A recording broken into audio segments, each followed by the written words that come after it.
My guest today has got a consultancy job, and then he went and bought a $1.25 million business that's making $450,000 of profit, and he's done it with putting none of his own money in. It's an interesting catering business, and we're going to find out just how he's done it. Take a listen. Hello campers, welcome back to Business Broadcast, the podcast designed to help grow your business, which is truly an international podcast now. Around the world. But people are really listening from all over the show, JB. Yeah. Canada, America, Australia. Like I always like to say, we're quite big down under. Never gets old, that does it? Never gets old. How many countries are you guys in now? I say you guys, it's us, it's me as well. Yeah. But I've just turned up for the crack. You know all this. Well, on YouTube, I don't know actually the listens on the Spotify and Apple Podcasts, but on YouTube, I mean, it is growing all the time. And in fact, if the more that it's an international sort of reach, the more American it becomes. Oh, okay. Interesting. So if we get more views, I know that it's because America's picking it up. Gotcha. America is by far the biggest podcast audience, to be fair. Well, it's because they've got 350 million people that live in there. VR 65 million, which always does blow my mind because the UK is a teeny little country. It is so small. I think there's nearly 70 million people here. And what amazes me about the UK, it's still the 6th largest economy in the world. Yeah. Our little island. It's crazy, isn't it?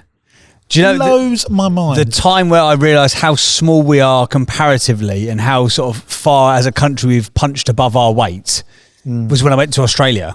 And I was like, you could fit the entire country of England into the state of New South Wales. Yeah.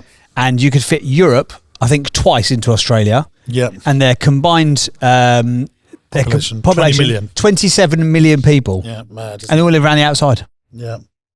No, it's mad. It is mad. Well, we've got an international guest on today, all the way from California. California, lives in San Diego, but has got a business in Texas. Now, JP and I were trying to, it took me a while to get my head around this in the pre-chat we've had with our guest today.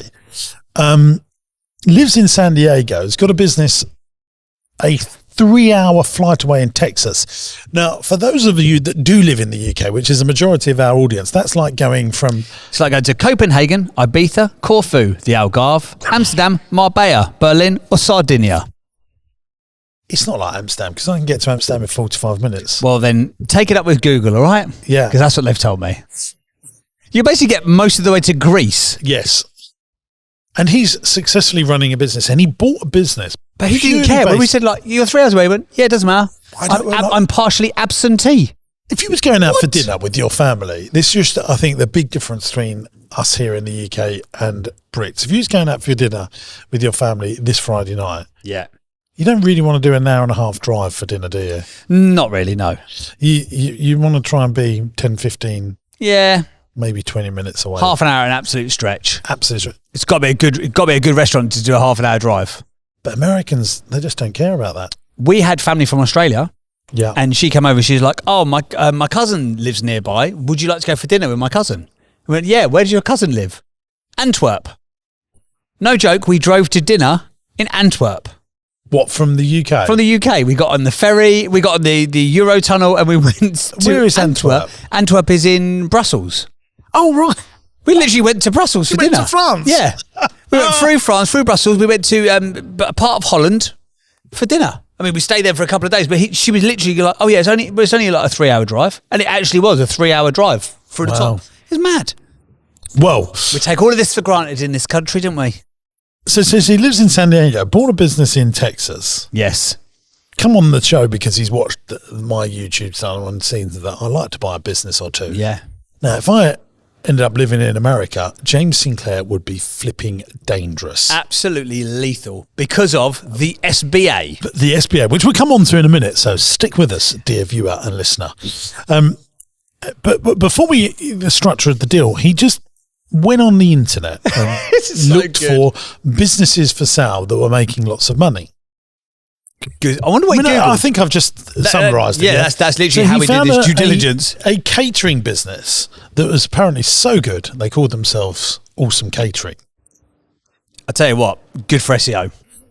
Good for SEO. He found this business that a baby boomer, that's a silver fox, would we like to say, someone 65 plus, you Yeah. know, someone that's built a business up over a period of time. Post-war generation. So yeah, they get to their 60s and 70s now, aren't they? Correct. He's found a business for 1.25 million turnover. Yeah. Dollars. Yeah. Making $450,000 profit. Yes. Seller discretionary income, as he referred to it, Stephen did. And we went, what do you mean? Yeah. Basically went, it's like gross profit, isn't it? Well, I'll come on to that in a minute, because I think I will try and explain what I think it is from what I understood. Okay. He's got 1.25 million turnover, making 450,000 profit. That's a very good business. There's not many businesses doing that. Yeah. So I can see why I was attracted to that. And that was really, he didn't care where it was in America. Just was after the margin. Just had really good margin. All on numbers. And this is a business that does wedding catering, events catering. I would hate this type of business because I think it's very difficult to control, because weddings are complicated, but Stephen don't think so. Stephen doesn't think so. He thinks James Sinclair's wrong. So then I said, well, how do you finance it? I thought we'd be using a bit of vendor finance. Yeah. And vendor finance for the uninitiated is where the seller provides the finance for you to pay them over a period of time. They are effectively... So you agree the price, but you're going to pay it over a period. And they become the bank. Yeah. And then people go, oh, well, but they do that. Well, it's very tax efficient for them to do that here in the United Kingdom. They will pay 10% on their first £1 million worth of sale in their lifetime, and then 20% after that. So very tax efficient and difficult to fund buying businesses, small businesses, through banks. Yeah. Banks don't like it unless you are tried, tested and proven, loads of security behind you, yada, yada, yada. And they still don't make it a walk in the park, do they? Because this is one of your big gripes every week. No. And then once you've bought one business, they'll go, right, when you pay that back, and then we'll look at the next thing. You know, that it's very slow. Is that how they often operate? Like, I've got to pay this. Okay. Unless you then go into private equity and they go, buy as much as quickly. Right, that, gotcha. blah, blah, blah. Now, over here in San Diego, or in Texas, where he's bought them, and this is... You can't go over this, can you? You're in shock. Basically, this is like me buying a business in Greece and... Not caring because the margin's good. Yeah. But he said, well, it's got a good management team. Tick, tick. Good. It's got... Oh, actually, it ticks a lot of your boxes. It's doing over £1 million. Yeah, it is. Over £1 million. Or dollars. But no location-based business. It's, you know, you go into so events. It's got 2/3. I just worry like the control over it. Anyway, so I said, well, how do you finance it? And then he said, well, I go to the bank, or the government have got this SBA thing, which is called... The Small Business Administration. And they will fund 80% of it, the government. Yeah. The vendor took a 10% weight, wasn't it? Like a 10% vendor finance. Yes. And then he remortgaged. I wonder if the SBA, if that's part of it, that they have to have a stake, still stay in it, if that makes sense. Yeah. If that's like a security thing. And then he financed the final 10%. Through refinance of a mortgage on a property. Yep. He's working in a high-end Fortune 200 consultancy gig. So he basically, for no money down, helps himself to £450,000 worth of profit. And then he said there's good net income after, what did he call it? The seller... What was the thing? Seller discretionary income. Yeah, which I think is what I would call that is CFAD's, cash available for debt servicing. So the business is paying back the bank this 80%. Well, the 1.25 million needs to be paid back, and the loan repayments after that, there's cash available. Yeah. What's the cash available after debt servicing? So he's servicing 300,000 of debt finance here, and he's still got 150 grand spare. That's what I think it means. So he's making 450,000. He's debt servicing 300,000, and he's still got 150,000. That's what. Yeah, well, when he's cost you 125,000 to get into it, so you've been paid $25,000 to take on the deal. Well, I don't think he's put anything in because he's refinanced. Well, property.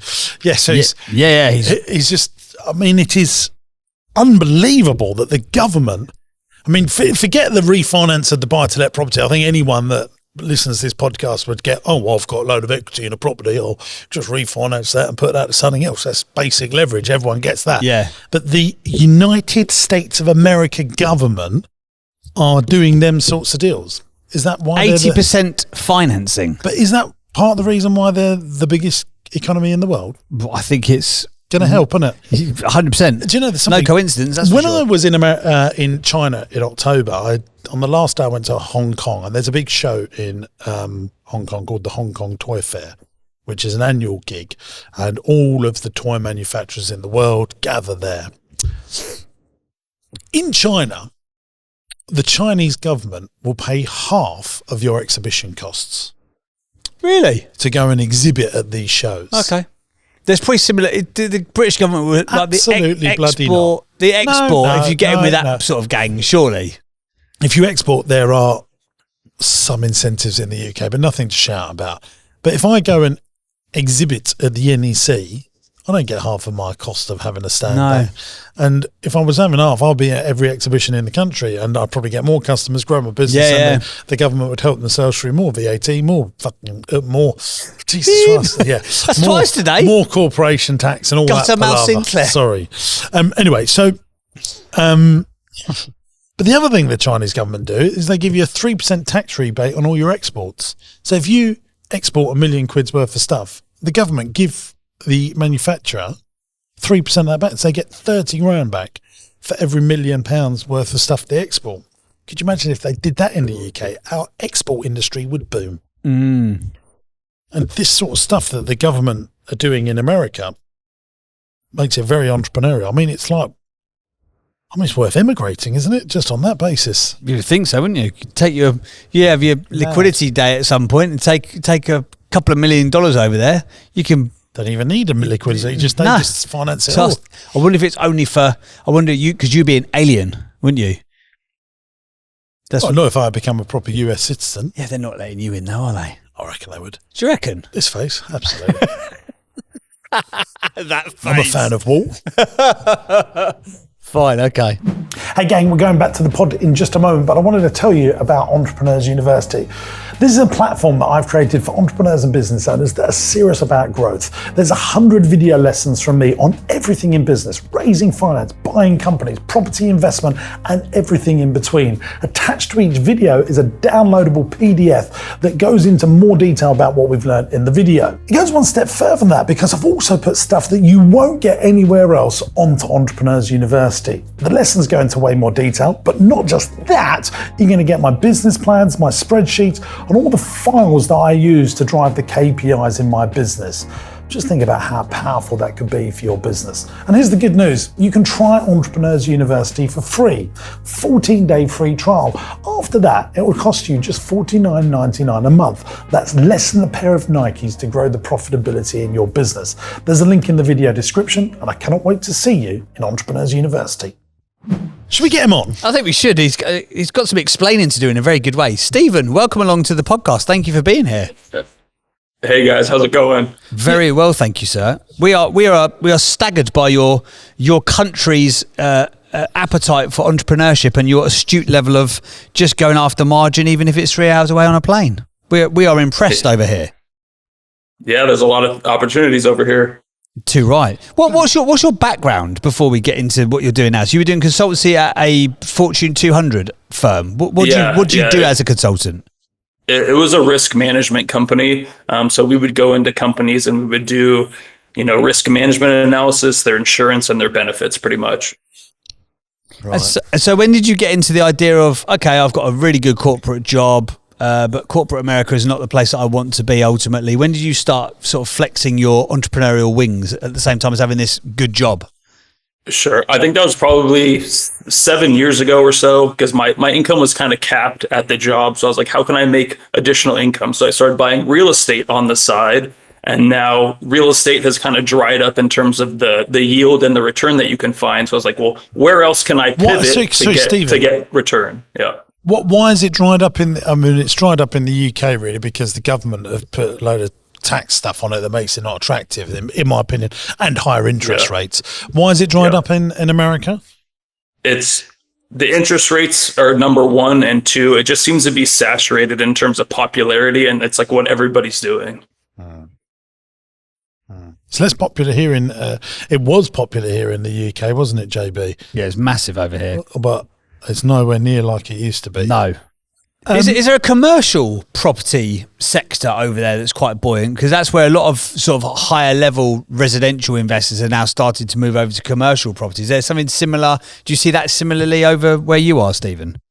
Yeah, there's definitely commercial, but a lot of people got hit pretty hard on commercial, especially if they were in office buildings. Right. But there's still some warehousing and there's some large multifamily, but there's so many big players going after that. I mean, if you want like a 6, 7, 8% return, you can get that, but I don't want that. I want something much more than that. Gotcha. So owning businesses is the only thing that's going to give you that much higher return on your capital you can deploy, especially if you don't have to deploy that much capital for things like this. Well, and also owning SBA. a business is much more tax efficient than owning investments here in the UK. If you sell a property in the UK, you pay quite high investment capital gains tax. If you sell a investment property in America, what's the tax on that? Just depends on where your tax bracket is and how much you've depreciated the property. But I would say 20-25%. What do you mean depreciated the property? Don't they appreciate? So I don't know how they do it in the UK, but when you file your taxes, you can depreciate the asset, meaning you pay less in taxes. But then when you go and sell the property, they do something called depreciation recapture, where you pretty much have to pay all that stuff back. So it's pretty complicated, but yeah. It just means you're kicking the tax down the road. Exactly. Yep. Yeah. So if you say, well, you've depreciated it every year over 10 years, you bought it for 100,000, you depreciate 10,000 a year over 10 years, but then you sell it for $1 million. Yeah. That's where they recapture it all, you mean, yeah? Exactly. But then some people will hold it until they die, and then that all gets wiped. The slate gets wiped clean so that their heirs don't have to pay any of that back. Oh, wow. Well, that's certainly not the case here in the UK. No. Yeah. Wow. Okay. Right. Fine. Where's hot to invest in property in America? Just if you had $1 million to buy just vanilla investments, where would you put your money? Sure. I would probably look in what we call the Sun Belt area, which is pretty much just the southern part of the U.S. So Phoenix has become very popular with investing. So is Dallas Fort Worth. But I feel like we've kind of missed that trend by a couple of years because a lot of big investors went in there and gobbled up all of the properties already. So it's hard. That's why I didn't continue with real estate. I wanted to pivot. Yeah, I'm in the choir here in the UK. I think residential real estate is a real tough gig now. You get capital appreciation if you hold on to it for a long time, but I've always said if you've got an ounce of entrepreneurship in you, put it into entrepreneurship. That's where you can make the money. I mean, if you're a teacher and you want to put your cash in somewhere and keep it pretty safe, I still think it's good. But if you're entrepreneurial, put it into business, which you did, Stephen. So then you went and bought this business, and you bought it really just on the profitability, really on numbers. Yep. Yeah, numbers were the main driver. I wanted a good valuation on the net profit. I wanted to buy something with a 3x valuation or more, or less, excuse me. Yeah. And you would just keep shopping around until you found something around those numbers. Yeah, I wanted it to be generating at least $1 million in revenue, and it needed to have a good management team in place, and it needed to be an industry that wasn't too complicated, right? Like I didn't want to buy a chip manufacturer, right? Because you need specialized labor. I don't know anything about that. But in this case, I found a catering company. It's food. We're making and delivering food. Yeah, there's, you have to really know what you're doing, but it's nothing, that crazy. What if the manager leaves? Mm-hmm. Then I can step in virtually. I can fly out there and step in. I always try to have the duties replicated in some way, right? So it's like my GM is going to have an assistant GM. My operations manager has pretty much an assistant operations manager. My chef has a sous chef. So there's always a duplicate kind of ready and waiting on board. Because I would say my biggest risk is personnel risk in terms of somebody leaving or somebody being sick, right? What if chef gets sick and he can't make it in? Well, then I have a sous chef. I have a part-time sous chef on call that I can call as well. So that's really been one of my challenges, just to make sure I minimize the personnel risk. So 70% of the turnover is spent before you make a profit. And what's that? So you're making healthy profits. You're making like a 30% net profit margin roughly, yeah? Mm-hmm. Yeah, about that. So 70% of it is going on food costs and stuff. What is your percentage of your turnover going, or percentage of your revenue going on staffing? Yeah, staffing's definitely the biggest expense, like by a long shot, and then it's food. I haven't looked at the numbers this month. I would say staffing expenses maybe 50% of total expenses. That's kind of a ballpark, but I would say around that. So you're spending 625 grand a year on staff. About that. Yeah. That is high. Yeah. Do you deliver it all? And have you got vans? Is that what you do as well? Yeah. We have 3 box trucks, 1 regular truck, and then a van. And we're not just delivering and dropping off. We're actually we're working these weddings too. We have staff that are plating the meals, bussing the tables, all that stuff. We also do bartending services. We also provide the rentals, like the glass, the dishware, all of that stuff. So we're really a one-stop shop for anybody that needs any catering for events, weddings, nonprofits, galas, all that stuff. I mean, we've done events as large as 1,000 people. So we're probably only one, or we're probably one of 2 or 3 catering companies in the area that have this kind of capacity. Right, got it. Okay. Tell you what, I want a Volcano Street taco board for my next event. These sound amazing. What a menu. So you got this business. What I just think for my listeners would be amazing for here in the UK is the way you funded it. The government in America give you 80% of the loan. Is that very easy to get, or is it hard to get the loan? You do have to jump through a lot of hoops. I thought it was going to be a little bit easier than it was, but they make you verify everything. You also have to personally guarantee the loan, meaning that they put a lien on your house. They put a lien on they put a lien on all of your property assets. So if you go belly up, you're losing your shirt. Yeah. But you would have that here in the UK. But subject to that, having all of that, it makes sense because the numbers are there. You can get these SBAs. Yeah. And the SBA also kind of is, I don't know, your backstop in terms of they're double checking all of these numbers too, because they don't want you to fail. They don't want to repossess your house. They don't want to go in and take over this business. So they're double checking all of the math, they're double checking all the numbers. But yeah, so the structure that I structured this deal was 80% SBA financing from the government, and then the seller carried a 10% note, and then I pulled 10% equity from one of the properties I already had, and that was my 10% down payment. Do the SBA, do they make the seller carry this 10% note? Do they actually want them to have skin in the game for a period of time? No, they do not require that. Okay. And what sort of is it? How quick do you have to pay the 80% back over how many years? That's over 10 years. Oh wow, that's great. Yeah, you're halfway over there, aren't you? Yeah, but if you was doing that in the UK, this is called cash flow financing. 4 years. If you're very lucky, you get 5 years. So you've got aggressive repayment terms, which puts the business under stress. Pressure straight away, yeah. Unless you can tie it to property, and then they would refinance it in with the property loan and term it out. But this isn't a property loan. It's secured by property, but as really to show you've got skin in the game. And so you've got to find 10 grand a month to service the loans, really, have you? Oh yeah, it's my debt service a month is probably closer to 15. But there's plenty of meat. There's plenty of meat on the bone in terms of monthly profit. So it's I'm already pulling out a good chunk of change every month from this. Wow. And that's so when you called it, what did you call it? This seller discretionary earnings. Yeah. So that's really all that is net income. Yeah. After servicing the debts. Yeah, it's a fancy way that business brokers call net income. Yeah.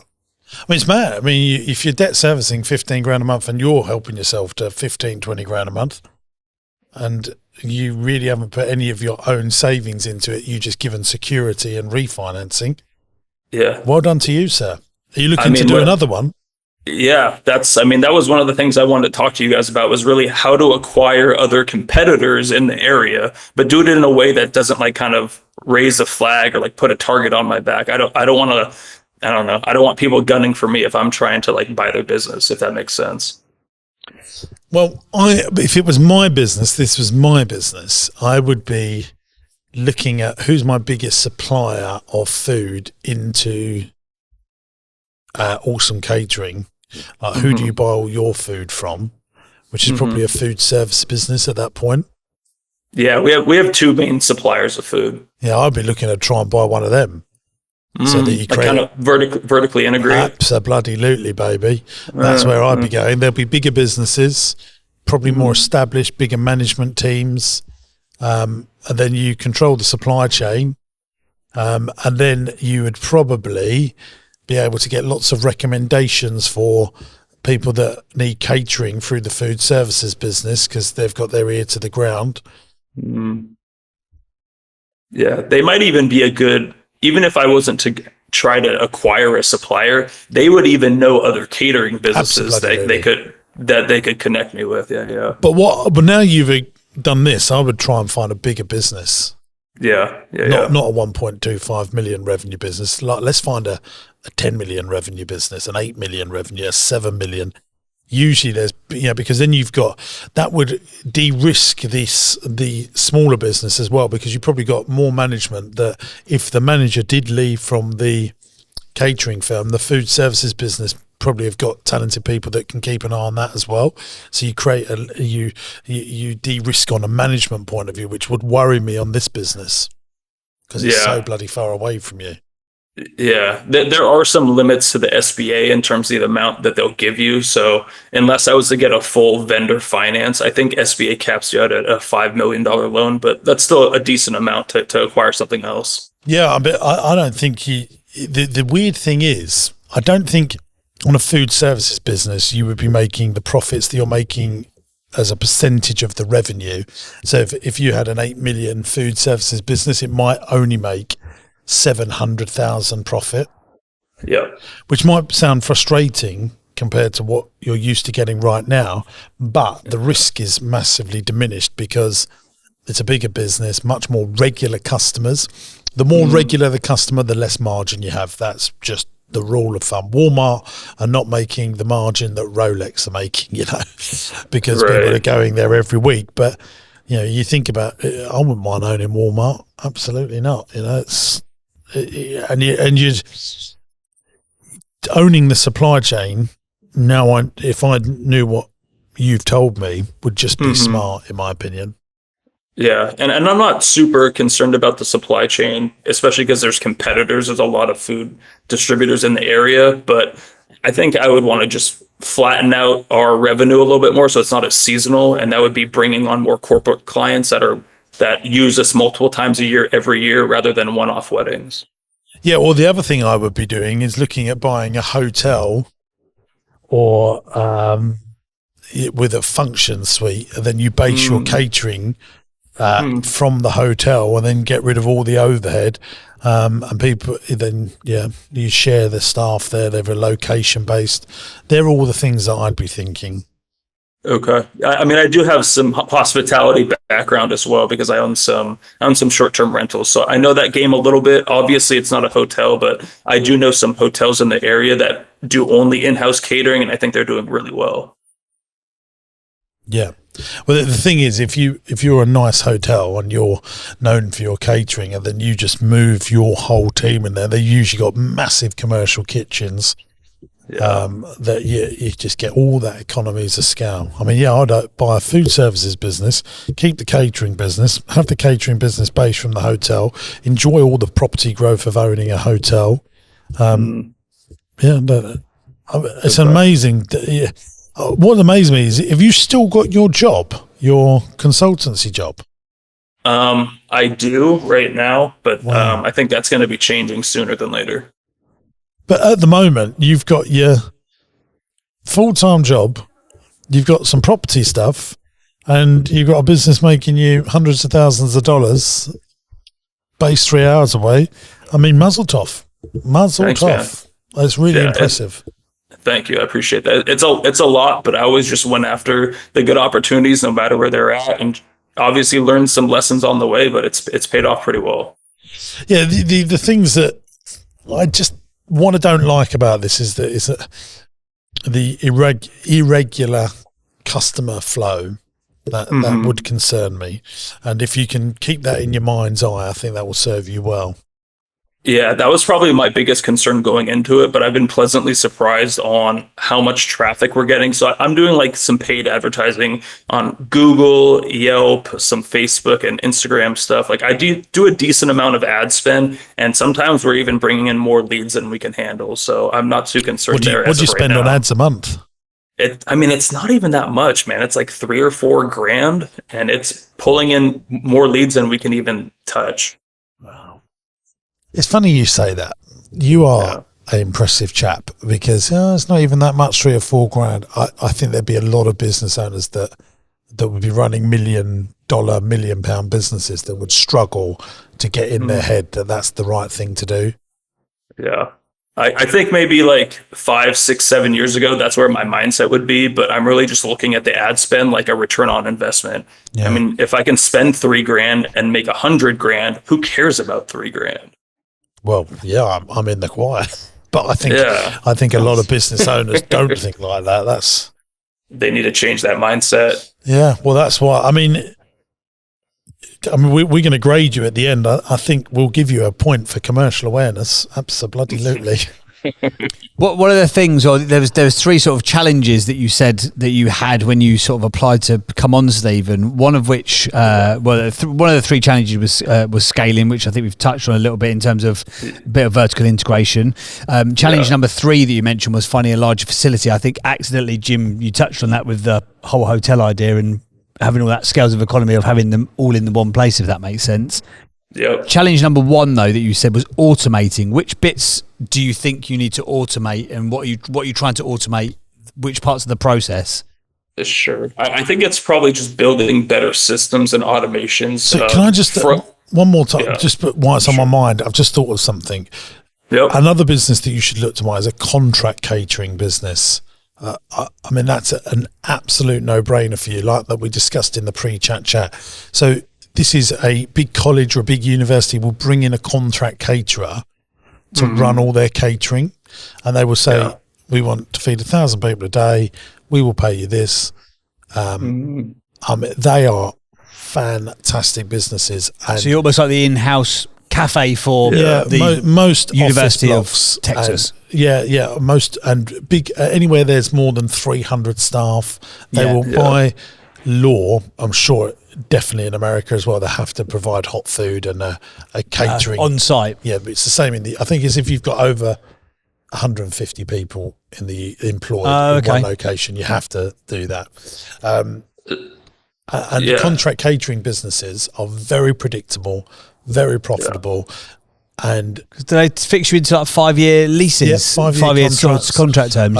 Usually subsidised as well by the company. Yeah. So they'll say, look, we want you to sell it cheaper, but we will pay the difference. Yeah. So you sell loads of stuff. They're great contracts. And then when you build that up, you'll get some of the big firms that are private equity backed that want to buy you. Okay, that's good to know. That's a good idea. Thanks. Yeah, I had to get it off my chest. Back to you. Sure. And we are kind of, I don't say we're contract catering right now, but we're on people's preferred vendor list. So we're like one of 3. And then we also are working with like the University of Texas, Arlington. I would say so on some of the venues that we are servicing, we're almost like semi-contract with them. No, so. You're not. No, so you need to, there is a clear difference here. Contract catering is where you're doing it every day for a 3, 4, 5 year contract. Okay. So like a hospital, the person that runs all the food in the hospital. in-house cafe for them. Yeah. For the staff, you know, and all the people that are in the beds. For a secondary school that needs to feed 700 or a middle school that needs to feed 1,000 kids all in that same hour, very rarely do they run it. Having a contract to do all the events and stuff like that is very different. This is, you will employ 8 people just to run that contract, and the value of the contract might be $4 million, and you will go to tender with other people. And there's absolutely massive businesses here in the UK, and I'm sure in the same in the US. So Compass is one of, I mean, there'll be a $500 million plus company here in the UK that provide contract catering to hospitals, secondary schools, big manufacturing businesses. Okay, that's good to know. And so it's exclusive and for a certain amount of time. Yeah. Sometimes you get a 10-year contract, sometimes a 5-year contract. But those contracts, and you can always borrow against them. So if you went to a bank and, found a food services business that you want to buy and said, well, look, I've got 4-5-year contract catering with all these schools and universities, banks love them because they know it's guaranteed income. Yeah, that's predictable. And I could see why that would be more interesting to private equity as well. Yeah, absolutely. Okay, good to know. I actually have a buddy here in San Diego who owns a catering business, and he does government contracts. So he's providing food to like all of the homeless in San Diego for like a year or 2 years, something like that.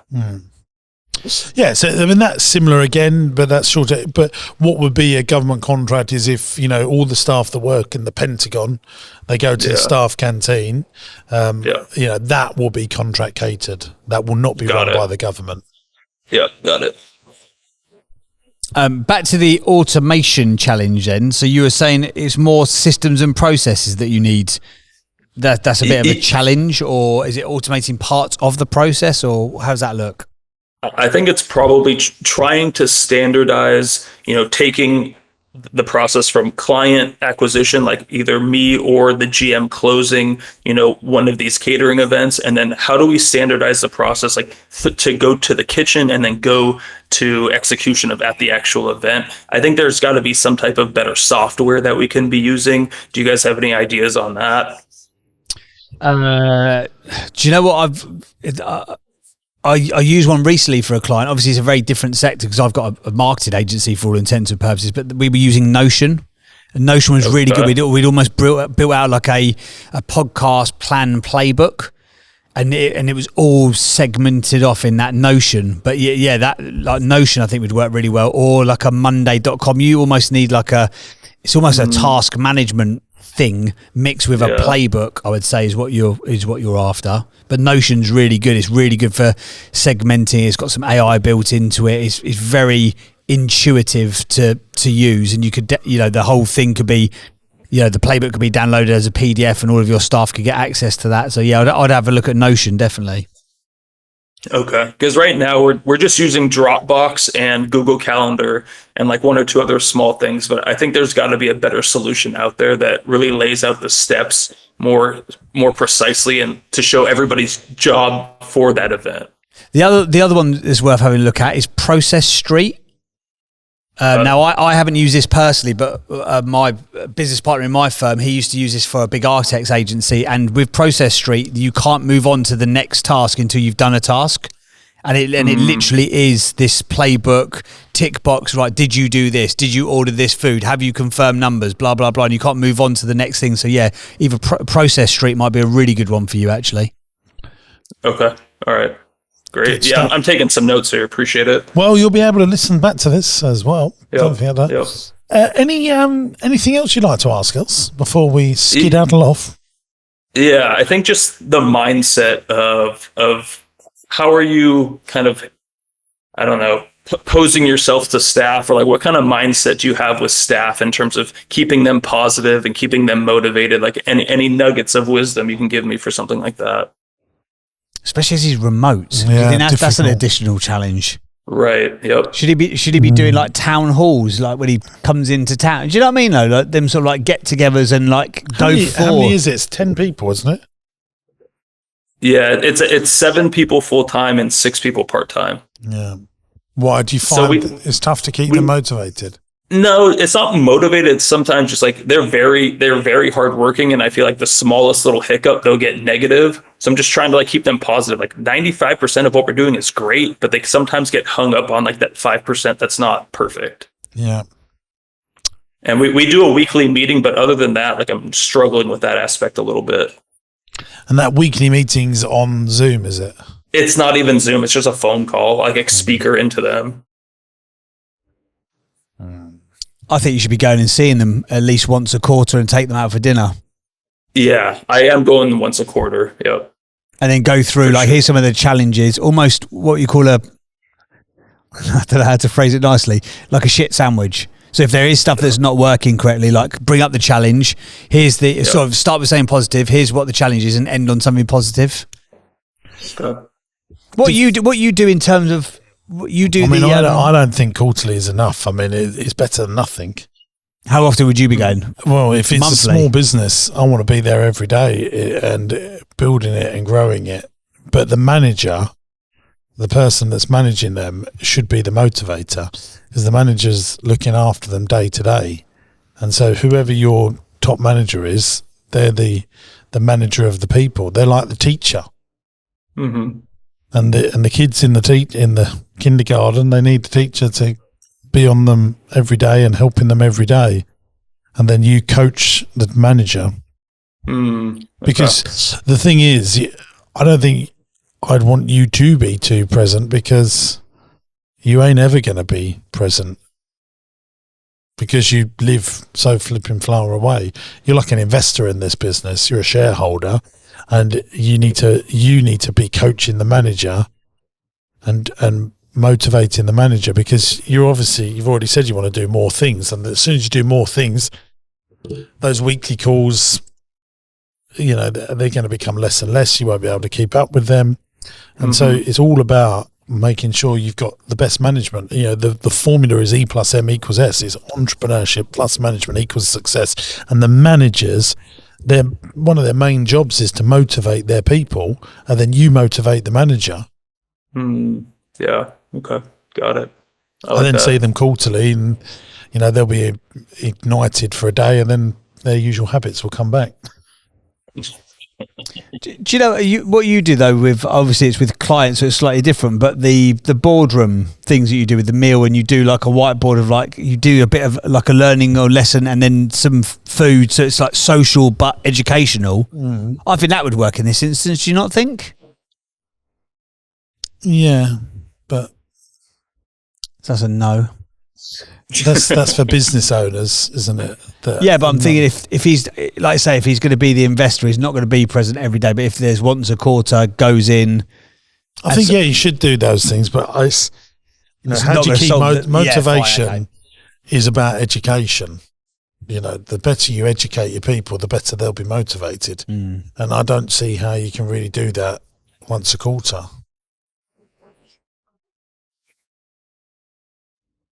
So he's got to give that task to the manager, and it's a touch base with them. Maybe so instead of you're the general, you need a sergeant, you need a captain on them. That's why the army have morning roll calls. This is what we're expected of you. Boom, boom, boom. We do it all again tomorrow. Then again, you can't have a quarterly roll call and expect results. Human beings are creatures of habit. It's why church happens every Sunday. If you're Jewish, shul's every Friday. These processes of constant refreshing and reminding. Yeah, quarterly updates, big mix, but do they really care about all that stuff? Not a lot of staff do, but the manager should. And it's all about your job is to be the best coach to the manager, and then the manager be the best coach to the staff. And then you go out there and grow the business. Right. Okay. Yeah, I like that. In my Appreciate opinion, that. entrepreneurs No, don't make very good managers usually. But they should be great coaches to their managers, And if you've got a really good manager, you'll know, because they'll tell you what to do and what you need to do to make the business better. Yeah. No, the staff is great. I'm just trying to iron out a couple small things, so I appreciate that. But you should not know. You're you're above the line. You should be having a manager to look after things. And if your manager is struggling, you coach the manager. See, if I have staff in my organisation come up to me about a niggle that they've got. What I do is then go back to their manager, their direct line manager, and say, you need to go back to your staff member and address this, this, and this. So that, because I know that I can't be there to follow up on it. And I live a lot closer to all my businesses than you. Mm-hmm. Right. Because you might solve the problem, but you're not going to be there again for another 89 days. Right. Yeah. You got to see yourself as an investor because you really are so far away. Sure. Yeah, got it. Awesome. Well, thanks, guys. Appreciate your time. You're amazing. I mean, well done you for, having the balls. I mean, one of the big things, I think the lessons for viewers and listeners here is your mind is your limitation. Yeah. You haven't got the money. You literally had no money. And you bought the $1.25 million business making $450,000 worth of profit, and you found a way to do it. Yep, exactly. Thanks, guys. Amazing stuff. Thank you for being on the podcast, Stephen. Appreciate it. No worries. All right, guys. Have a great day. Cheers, Bye-bye. mate. Bye. God, what a good dude. I mean, JB, just the whole find a way to do things and simplify it. And actually, I didn't think that 80% thing, I think, is similar to the deals they do here in the UK. We have got an enterprise finance guarantee scheme thing, very difficult to get, but possible to get if you put in the effort. And obviously, he's put in the effort. Yeah. And I think Up to 80%? Yeah. I think, would it? Okay, fine. Yeah, I think you could get some funding like that here in the UK if you really tried. It's called the Recovery Loan Scheme now, I believe it's called. Or Right. we do have schemes like that here in the UK. Do you never use that sort of stuff? Yeah, I've used it all in the past, but I think the unfair advantage, I think, is important to remember with him. He has obviously got a high-paying job. Yeah. So a bank would have looked at that and gone, well, he's on $200,000 a year. He could afford it if it all goes south. Yeah. He's got 8 buy-to-let properties or whatever it's called. Yeah. The business does make money. The business is making $450,000 of profit, and he's paying a less than 3 times multiple. Why would a bank say no? I'm sure if you ask 10 banks, if I went and asked 10 banks, I'm buying this business, I want you to put 8% of the money in, I'm going to put 20% in, the vendor's going to take a bit of deferment. It's an industry that I know and understand well. Yeah, he did understand it, didn't he? Yeah. It's making best part $500,000 and I'm paying 1.25. It would be possible if you knew what you was doing. A good broker would be able to get that over the line. But I think a good point that you touched on, though, is that this SBA, that 80% loan, is payable over a 10-year period, which means that you've got the time to get the business trading. Because to your point, for maximum 5 years. So a years. cash flow loan here in the UK would be 4 or 5 years. So you would take nothing out of it. No. And you would just service the debt. And that example there, you've got to be servicing the debt to the tune of about $20,000 per month from day one. Well, he's only servicing debt at $15,000 a month, isn't he? Yeah, so that's what I'm saying, because he's got it over double the length of time. So he's got to find $170,000 for debt servicing, and the business is making $450,000. Yeah. So he's making money for himself, more cash available after debt servicing. Yeah, that's great deal. It's a good model. I don't like the model of that business, though. It is profitable. I always worry with those businesses, if you lose the manager, you lose the chef, difficult to replace, not location based. Yes, he's established it, everyone knows about it. It wouldn't be an industry I'd buy into. Would you not? No, because it sounds very risky to me. Even if you could, even as a stepping stone to the other stuff? No, like the hotel, like the function. Well, I would rather venue. buy a hotel that's making $200,000 a profit. You'd rather do that than the other way around? Yeah, because I think the hotel is more predictable. Would you bolt it on the other way around then? Would you go hotel, function facility, catering company? Yeah, I mean, what? I mean, if I lived right near it and I was on it, maybe I'd think differently about it. I am struggling to. It's a low barrier to entry business. You could start a catering company this weekend, JB's Catering. you could. I'm not sure I want to eat that food. I'll be honest. But you could build a website and put 3 or 4 grand. I'll get Chuds to make it for me on Squarespace. From what you said. You can make a Squarespace website, put 3-4 grand's worth of ad spend to it. You will get leads and start generating cash. Yeah, true. And it's got no moats, has it? No, the only moat it's got is establishment, and it's been around for 20 plus years, 30 years, I think, isn't it? So that is powerful. Establishment is one of the best moats you can have around your business. It takes years, decades to build it. Once you've got it, everyone knows it, don't they? Yeah, true. I say the best shop in London, Harrods, Selfridges, that's a moat, isn't it? Yeah. Then if you really think about it, you might say Harvey Nicks, mightn't you? Like boom, boom, boom. Yeah. Best watch shop in the world, you would say Rolex or Petit Philippe. Best day out in Essex. Marsh Farm. There you go. You got there in the end. Jesus, I was trying to feed you the line there. Best entrepreneurship in the UK. Best entrepreneur in the UK. Daniel Priestley, but you had him on your podcast, so that was good, wasn't it? You got close. Yeah, so it was good. That was a good conversation though. And if anyone is watching from America, please hit it in the comments. I would like to know. Yeah. Have you used the SBA? Did you even know it was available? Yeah. Have you got, if you're watching from a different country around the world, what's your localized variant of the SBA or the government funding? What is impressive about him is he's managed to get one of those government-backed loans, which is hard to get. He said they're hard to get. You could get them here in the UK, but what would really help you getting them in the UK is if you've got an already existing business. Yeah. That would give you brownie points with the bank because they go, right, he's already got an existing business. Yeah, the fact that he's got it and he's not an operator of something in that space, they go, what's your current? He done a catering job in the past or something, so I understand, which is very loose. Yeah. And he's a consultant. It's not even his full-time gig. He's still got the funding. One of the things, maybe the thing that massively changes the game in America is there's probably a lot more competition in banking. And so banks want to lend money because that's how they make money. Well, he said there, didn't he? He said, so the SBA, the Small Business Administration, is actually financed through local banks. Yeah. Which we just don't really have here, do we? We don't have like state banks. We've got 10 banks of them in the UK.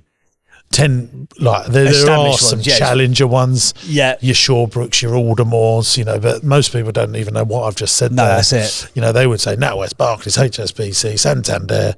It'd be one of them. And even like the previously localised ones. Struggling to get Metro. I don't think I could get past 5. Yorkshire Bank. Yeah, but they're owned by a bigger Virgin. So they're Virgin Yorkshire are the same now, aren't they? Oh, are they? Do they buy them as well? I think that's all gone through. Yeah. Oh, okay. But what I'm saying, there is. I'm sure there's. Whereas every state will have its own state bank in every county. Yeah, because it's big enough, isn't it? Yeah, 350 million via 70 million people. Yeah. And how many states are there in America? 52, isn't it? Yeah, 52. 52. So you've got 52 regionalised banks, and there might be, be sub-regions within those regions. There's a reason why it's the land of nectar and honey, or whatever they call it. Bloody expensive. I went to Las Vegas in November 23 on holiday. Yeah, with Nats. It's so expensive in America now. Yeah, but that's Vegas. No. I've been to Vegas 7 times. Have you? Yeah. Oh, right. And the last got a gambling addiction I don't know about? No, I just like the buzz of the place. Do you? Yeah. I like the magic shows. Really? Of course you do. Yeah. Do you go see Penn and Teller and all that? Yeah, I've done David Copperfield. Oh, okay. What's the best show you've seen? David Copperfield, probably. Was it good? Yeah. Yeah. There's loads of great shows in Las Vegas. See, I would have thought someone like you who's as busy as you are, you'd like to, on a break, to just like decompress your brain rather than have like more stuff happening. Yeah. I do like them as well. But I like to just lay in the sun, do emails and stuff. Hang on a second. On your holiday, you just like to lie on the sun and do emails and stuff. Unfortunately, when I go on holiday, my brain starts working even more. Does it? Okay. Yeah. So if you went for like a 2-week holiday, which I imagine would be your idea of hell. Yeah. How long did you go for? 10 days max? 7 days. 7 days. 2 days relaxing, decompression, relax R&R, and then you straight away thinking again. Yeah. I don't start every day. I'm thinking every day. Does Nats get fed up with it? Does she ever think? She's used to it. Okay. Does she know when you're not in the room? Is she like, Jim? Like, what are we having for tea? And you're not really listening. Yeah. What about? So is the only time you turn your brain off? Because I know you love cooking. Is it Yeah, when you that'd cook? be good. Yeah, I can stop them. Do you actually stop then? Because your brains do say else. It's because I'm creating something though, and I didn't want to cook good stuff. So when you're cooking, can you just enjoy the moment of the cooking, or are you thinking about, I could get these tomatoes for this pasta sauce like a lot cheaper? No. When I'm cooking, I'm thinking I want it to look good. I want it to look like it, because it's like an innovation thing, isn't it? It's a curse being me. It is a curse, isn't it? It's a gift and a curse. You're a gift to the world, though. You have a brain that works faster than normal if you're an entrepreneur. You can't help who you are. Well, Stephen's brain is working fast. He's got a consultancy gig paying him big old dollars, and he's got a company spinning off a load of cash as well. Good on him. If you've enjoyed this episode, by the way. Is he happy? He seemed to be, didn't he? He did seem to be. He did, yeah. If you have enjoyed this episode, if you're watching from in fact, in the comments, let us know where around the world you're listening. I'd love to know that, yeah. That'd be really good fun. Let us know where you're listening around the world, please. And if you are an international entrepreneur and you've been listening to this podcast before, you thought, God damn it, I'd love to get some advice, but I can't do it because I'm over the pond. Well, now you know you can. Yeah. We will take anyone from anywhere, anytime, doing anything. Yep. As long as you're open, honest, share your real challenges, and you're not coming on just to punt and promote yourself. Nope, there you go. And if you are in Texas and you'd like some catering, check out Awesome Catering. Yeah. I think they'll do an awesome job. Yeah. See what I did there? Rubbish, wasn't it? Texas is a state, though, isn't it? That's bigger than Europe, isn't it? Like, it's massive. Yeah. I think a lot of them are bigger than entire countries, aren't they? So, isn't California, I'm sure that's got like it's within the top 20 global economies. Like if California was a country, it would be bigger, like in terms of GDP, than like Spain, Lithuania and different places like that. Yeah, sure massive, yeah. Because who was the guy? It was Arnie, wasn't it? Who was the governor? Yeah. Yeah, interesting. Would you ever move abroad? No. Just like what I like, yeah. He just likes what he likes. I like what I like. I like being a Brit. Are you one of them people when you go abroad, you want to eat British food? Do you go to an Only Fools and Horses bar and have ham, egg and chips? No, I do like ham, egg and chips with tin tomatoes, though. That is one of my favourites. We're getting all of the top secrets of entrepreneurship out here on this podcast. Good stuff. If you'd like to come on this podcast, like Stephen, and have a little chat with us about growing your business, you can apply. It's absolutely free to come on. Go to the website, jamessinclair.net, click on the podcast button. There's an application form, and we would love to have you on the show. Thanks very much. Ta-da! Thanks for watching today, gang. I hope you enjoyed the show. Now, look, we're looking for some great businesses to come on the podcast. If you've got challenges, but you're desperate to grow your business and you can't necessarily work out how to do it on your own, you'll be a perfect candidate to come here on the podcast. It's absolutely free to come on the show. Go to my website, jamessinclair.net, and there's a podcast button. Click on the podcast button, fill in the application form, and we'll do our very best to get you on the show and try and grow your business. If you're loving the podcast, make sure you subscribe to the channel by clicking here. And why not give this one a watch? I think you'll like it.